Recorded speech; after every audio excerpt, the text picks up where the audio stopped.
I just turned 42. I turned 42 in March 2023. And sitting down and just thinking, gosh, like I've come such a long way. 42 years is a long time on this earth, and I have to give thanks for so many people that make it to this age. But as I was sitting thinking on my birthday, I was thinking like, what have I done in 42 years? Like, I've done so much, and a lot of memories are still there, but a lot of memories disappear. You just forget about things. But then I thought to myself, what have I learned in these 42 years on this earth?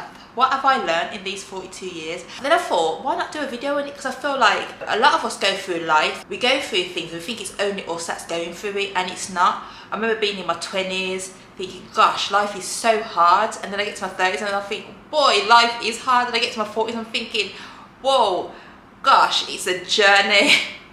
So let's talk about the lessons I've learned in life so far.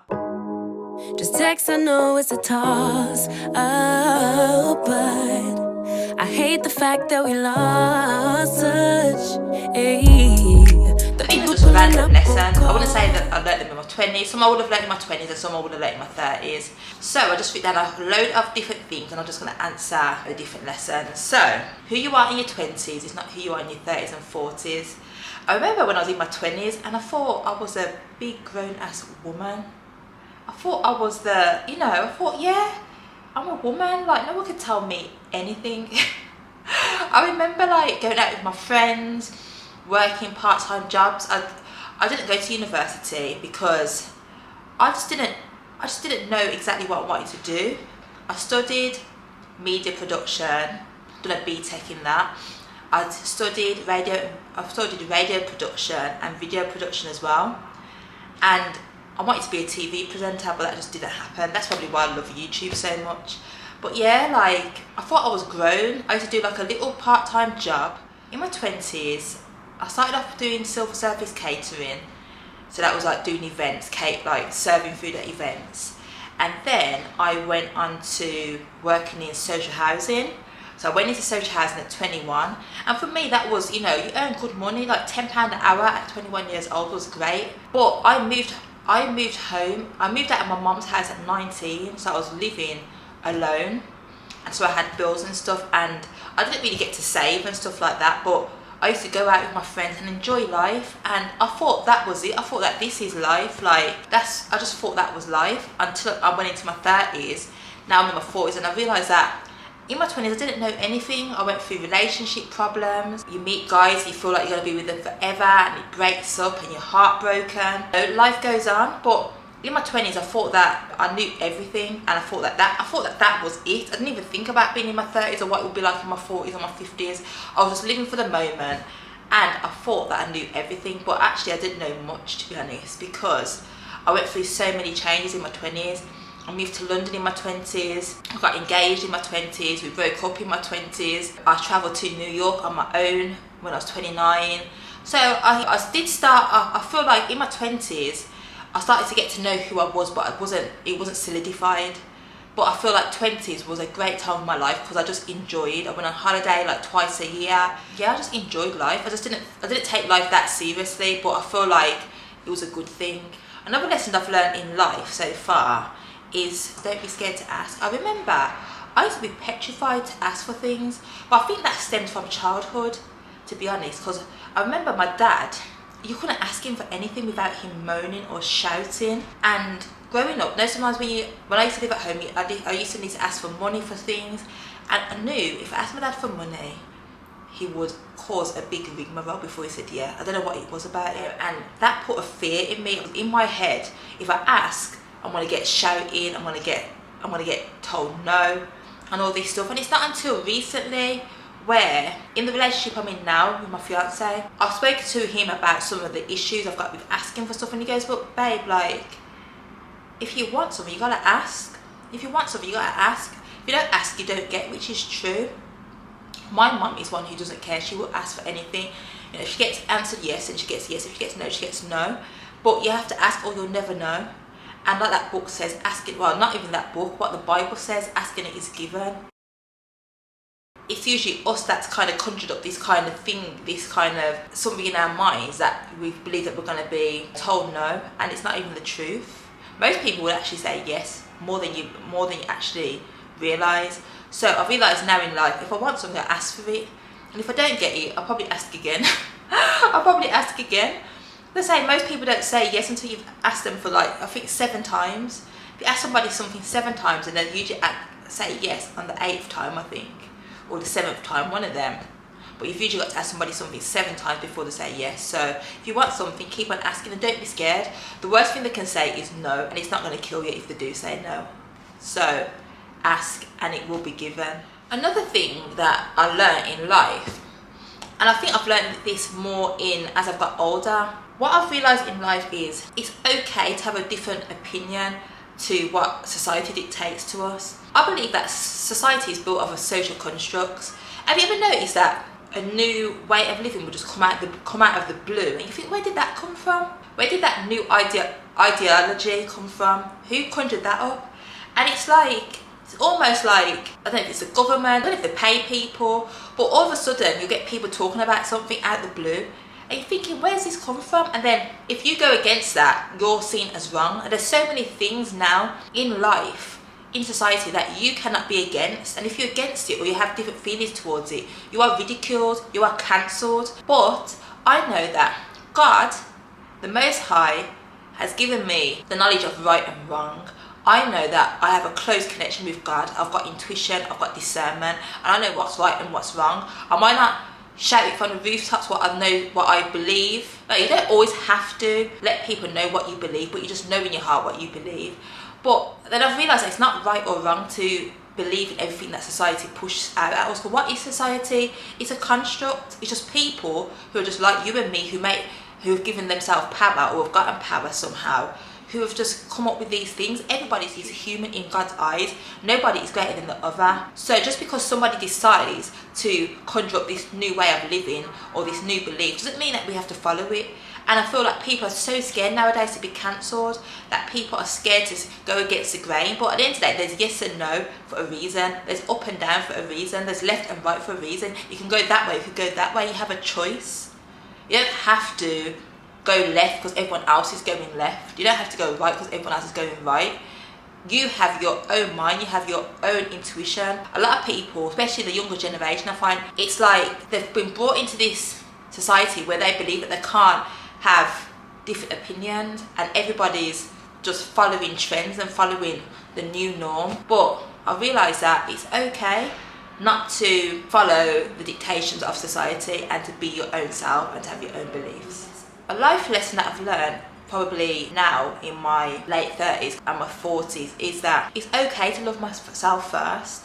I feel like people are made to feel bad for loving themselves, but it makes no sense to me. Like, if I don't love myself, who else will? And if I don't love myself, that means that I'm not going to be showing people the way that I need to be loved. If I don't love myself or show myself self-love, that means that I'm not doing the basic things for myself. I believe that loving yourself is how you treat yourself. So that could be eating healthy, that could be going to the gym, that could be taking yourself on holiday, taking yourself out to eat, cooking yourself a nice meal. No, I've got to show myself that. Because if I don't show myself, who else is? I feel like people have to realise that is how you treat yourself is how other people will treat you. And you have to love yourself first, even if you have children.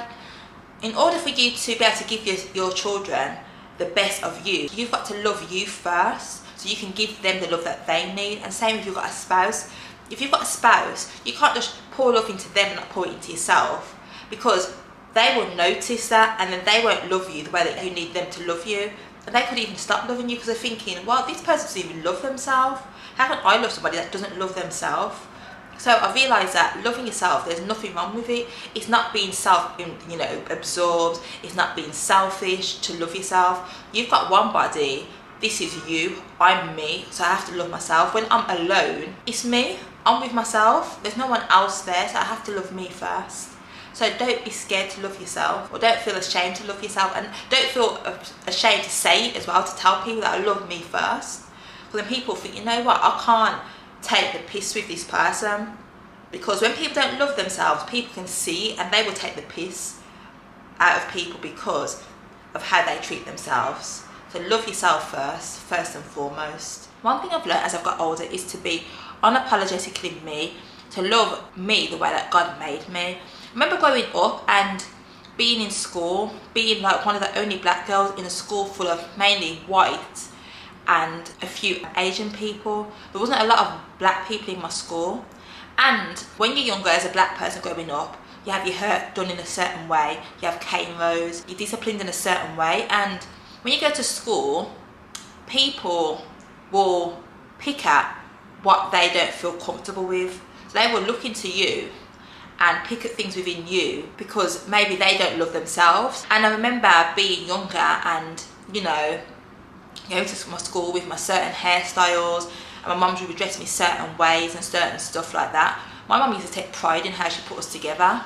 And when I was younger, you don't realise and you don't appreciate it. So you try and conform to be accepted. And I feel like as a black person, even in the workplace, you have to conform. Like if a black woman speaks a certain way, she's seen as being an angry black woman. If she expresses herself, she's seen as ignorant or aggressive. And I thought to myself, like as I got older, I thought, you know what? How am I not loving myself or conforming to please other people when I don't expect that from them? I accept them as they are. And I feel like growing up in the UK, it's almost like they kind of dim your shine when you're there. You start not being as open and as vibrant as you are, as you should be, should I say. And you start being a person that's not you, as you don't want to be seen as these stereotypes that society has put on you. So you conform and you dim your shine, you dim your light. And as I've got older, I thought, you know what, forget that. I am Naomi, this is me. I'm not saying that in certain situations I won't, you know, act a certain way, but when it comes to how I look, how I dress, people have to accept me for me. This is me, this is how God made me, and if you don't like it, lump it. If you don't like it, lump it. It's okay to grow out of friends. One thing I've realised is that when you're younger, you have your friendship group, and then you meet new friends, and then your friend might meet a new friend and start going off with them more than with you, and you feel a way about that, and then it's just like a big cycle in friendships when you're younger. But now I realise that it's okay to outgrow friends. Sometimes we get attached to friends, especially in our younger years. As I got older, I realised that it's okay to outgrow friends. Not everybody was meant to be in our life forever. People have seasons in your life. Some people are put in your life there for a reason, and then they're meant to go. Just like with boyfriends, you have a boyfriend and you feel like you was meant to be together forever, but they were just a lesson. You might have friends that you used to go partying with, but then as you get older, you start partying, so you have less in common. So you meet friends, or you move on to friends that you have more in common with, and that's not. There's nothing wrong with that. I've still got my main core friends that I've had from since I was younger, and these friends are friends that I've decided that their friendship means a lot to me. And all of us have flaws, but the flaws that they have, I can deal with. I've had friends in the past who have got some major flaws, and I'm like, I can't deal with this. This is not the kind of person I could deal with on a daily basis. Or, you know, the way they act when you go out, and it's just like, no, I can't do this. This is like not me anymore, and you have to move on. But then there's friends that I've got now who, yeah, they've got flaws, but I can accept them flaws. Just like in a relationship, you're with a person and they're not going to be perfect, but the imperfections that they have, you can deal with. So yeah, I just feel like it's okay to outgrow friendships. I had a hard time with it before, but it's okay to move on. Just like it's okay to move on in jobs, it's okay to move on with friendships as well. And another one is, it's okay to be a jack of all trades. And this one, I've spoken about this a few times on my Instagram, because as we grow up, we're taught that, oh, you can't be a jack of all trades and a master of none. If you try and do everything, you'll end up doing nothing. And, you know, we live in a society now where things have changed. The economy's not as good as it used to be. People are not earning as much as they used to. And people have to take up more than one job. You know, they have to be good at other things. And I feel like when I was growing up, I used to, you know, there's so many things I've tried. I've studied interior design, I've studied media, I've studied video production and all sorts. And, you know, I've swapped and changed jobs. I I worked in social housing for such a long time, and when I needed that, it was there. When I moved out of England and I could no longer do social housing, I went over to doing content creating. I studied video and media production when I was like 21. I'm now 42, 21 years ago, but that skill still comes in handy now. So if I just stuck to the one thing, say if I studied social housing in university and I worked in social housing all my life and I came to Ghana, what would I do? If I wanted to go to interior design right now, I could, because I've got the qualification. So one thing I've learned is that it's okay to be a jack of all trades. There's nothing wrong with that, because them skills come in handy in life. You just never know when you're going to need different skills to survive. Another thing I've learned in life is that you don't have to have it all together all the time. I remember I've been through some peaks and troughs in my life. I've been broke, I've been homeless, I've been in bad relationships, I've had no money in my bank, I've been unhappy, I've just been in bad places, I've had ups and downs, and at the time when you're going through it, it's hard, it takes a toll on you, and you don't understand why you're going through it, but it shall pass. It too shall pass, and it's okay not to be perfect. It's okay to go through these things. It makes you who you are, and I think that the things that I've been through made me a stronger woman. It's all right to have ups and downs.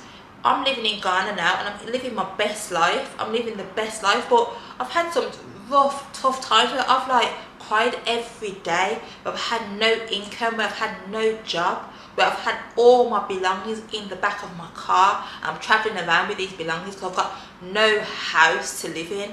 Let me tell you, but with the good comes the bad, with the bad comes the good. You know, I've travelled the world, I've lived in different countries, I've lived in Tanzania, I've lived in Ghana, I've lived in London, which is a city in the UK. I've travelled, so it's okay to have bad days, okay not to have it together all the time. Because if you had it together all the time, I'll guarantee you there's got to be a time in life when things go downhill and you will have the shock of your life if you've never ever been through a bad patch or a bad season in your life.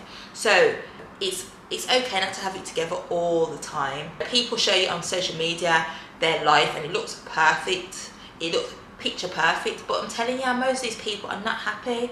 I'm not saying they're not happy, but they also have their ups and downs. Celebrities don't always have it together. They show that they do, but they don't. So just don't kind of fall into that trap of watching and seeing other people and thinking that there's something wrong with you, because there's not. You will make major mistakes in life. That's one thing that I've had to grasp, because no one wants to make mistakes in life. We all want to be perfect, but it's impossible to be perfect. You're going to make mistakes. You know, whether it's a big mistake, whether it's a small mistake, we all make mistakes. But the one thing you have to know is not to beat yourself up about it. I've made mistakes in life in the past, and like it has kind of brought me down because I can't let go of that mistake. And I've had to learn that it's just life. It's literally just life. We are human beings. Mistakes are there to be made. Sometimes when you make a mistake, it makes you into a better person because you know what not to do next time. And sometimes when you don't make mistakes, it's like, have you even tried anything? If you've not made a mistake, have you even lived life? Because I know you make mistakes based on choices you make in life and things that you do in life, but if you don't make any mistakes, have you lived life? Really and truly. I know I've lived life. Like I said, left home at 19. I moved into a flat at 19. I got into debt. I moved out of that flat. I went back home for a bit. After I went back home, I moved to London when I was 28. I got engaged. That broke down. I moved back to Birmingham in 2010. I had my own place. I moved out of that place. I moved into my dad's apartment up until 2017. I moved out of my dad's place in 2017. I moved to London. I moved to London for a year. I moved to Ghana. I stayed in Ghana for a year. I went back to England, stayed there for a couple of months, went to Tanzania. Then I'm back in Ghana. Like, all that has been like mistakes, good ones, bad mistakes, but I'm here now and I'm fine. I didn't die because of my mistakes. That's what people have to realise, that mistakes are there to be made, and sometimes making mistakes will bring you to a place that you never imagined you'd get to. Like, I'm in a place that I never imagined I'd be in because of some of the mistakes I made, but I'm here. Life's a cycle, and it goes on and on. Do you know what I mean? Like, it always, with the good comes the bad. It's just one of them things. But don't beat yourself up over mistakes that you make, because you just never know where that mistake's going to bring you. We live in a woman's world run by egotistical men. I feel like women are creators, and anything we touch, we make something of. Like they say, your man could work, but he will bring back the money, and you will make a home. You will bring your groceries, and you will make a meal. We create, and I feel that we are often ignored in this world. I don't think men realise the massive input women have on this earth. Women bring life. Obviously men have to plant the seed, but women bring life into the world. Women are nurturing. Women have gut instincts. Women have intuition. And men don't have a lot of these gifts. Like, a lot of men are so in their ego, they don't even think that they need to have an intuition, because they know it all. They don't even need to have discernment, because they just know. They don't even need to, like, question anything, because who would want to do anything bad to them? Like, I'm the man. Men are more driven by egos. Even though women have ego, we have women's instincts, we have intuition, we have that motherly nature about us just naturally. So I believe that growing up, men used to not intimidate me, but you feel as a woman that you have to kind of lower your presence in front of a man because he's the man. But without a woman, most men will be nothing, I'm telling you, because we make the earth, we create, we nurture, we love unconditionally. We have to really pat ourselves on the back for what we put up with. A lot of things that women go through, put up with, a man couldn't go through it. A man could not go through it. So one lesson I've learned is that we live in a woman's world ruled by egotistical men. One thing I've learned in life, and a life lesson, is that traveling opens up your mind like you wouldn't believe. Like, I've traveled a lot in my life, and I've lived outside of England. I've lived outside of England straight now from since 2020, so it's been 3 years, the longest time I've lived outside of England. And it makes you into a different person. I feel like when you live in the one place or one city, you get used to that kind of way of living, and you don't see or get to understand other people's ways of living. But when you move out and you see what you have and what you take for granted, and then you see that there's better out there than what you have in England, it's like, it really, really opens you up to even people who think differently to you, who have lived differently to you, and it's an amazing experience. I'm so thankful, because I've travelled a lot, but then also I've lived in other countries. I lived in Tanzania as well, and even that kind of opened up my eyes to a completely different way of living, and I'm so thankful for that. And I'm like, people that don't travel, I don't know how they do it, because they don't know what they're missing out on. And I've spoke to people who haven't travelled, and their way of thinking is so tunnel vision. Like, they can't see things in other ways because they've never been out of like their city or out of their country. So all their whole experience and their whole life experience is based in like one area code. Even when I speak to people back in England about me living in Ghana, they'll be like, oh, where do you live? Like, what do you mean, where do I live? Oh, do they have motorways? Oh, they have malls. Don't lie, I don't know that Africa has malls. It's like, you are so like, your mind is so limited because you've never travelled outside of your city, and you feel like everything in life is based around that city. And we live in a big wide world, a massive world, and there's so much out there to experience. I just have to thank God that he's given me the life that I'm living. Obviously we have free will, but I feel like my free will has taken me to where I am, but God's guided me, and he's made sure that I've been protected on the journey of life. Because I've travelled a lot. I've travelled to so many countries alone. I've travelled to Dubai, New York, Canada, Miami, loads of places alone. I've travelled to loads of places alone, and I'm thankful to have been able to do that. I'm so thankful, because many people don't have the chance or the opportunity. So yeah, so I think that's going to be the end of my lessons in life and what I've learned in the 42 years I've been on this earth. I'm so thankful for life. I'm so thankful for all the life lessons, because it's made me into the person who I am. Whether it's been hard, whether it's been tough, whether it's been a struggle, I'm here now to tell the story. And if I hadn't had them things happen, or ups and the downs and mistakes and all that stuff, the bad relationships, the friendships, I wouldn't be the woman I am today. I'm telling you, I wouldn't be the woman I am today. So I'm thankful, and I hope that you've learned something from this video as well, especially for the younger ones. Life in your 20s is not the be all and end all. You will grow, things will change. That boy that you fancy and you think he's your husband for life, it's just a life experience. He may be your husband, but a lot of the time it's just a life experience to help us in the next relationship. But you know, don't be scared to experience life, and don't be scared to make mistakes, because it's all a part of the person you will grow to be. But anyway, don't forget to love thyself and share this video, and also don't forget to like, comment and subscribe. Love you all. Mwah.